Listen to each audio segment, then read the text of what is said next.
कि अगर आप 60 साल के तो आप 30 साल के लगेंगे। और सबसे पहले आप लेंगे 1 चम्मच शहद का, चीज जो है वैसलीन, ये आम में पड़ी होती, 1 चम्मच हम इसका ले लेंगे।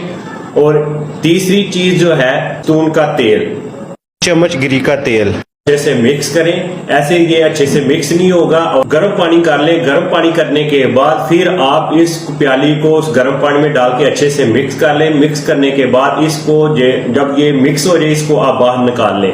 एलोवेरा जेल है, ये आपने 2 चम्मच इसमें ऐड करनी है। फिर इसको आप अच्छे से मिक्स करते जाएं। जब अच्छे से ये मिक्स हो जाएगी, ये क्रीम की शक्ल में आ जाएगी। फिर आपने इसको अच्छे से रात के टाइम अपने फेस के ऊपर लगा सकते हैं, हाथों के ऊपर लगा सकते हैं। जो आपकी चेहरे की झुर्रियां, दाग धब्बे वो खत्म हो जाएंगे और आपकी स्किन टाइट हो जाएगी। जो आप 60 साल के 30 साल के लगेंगे, जैसे कि बच्चे की स्किन होती है, ऐसे की स्किन आपकी तरोताजा और फ्रेश नजर आएगी।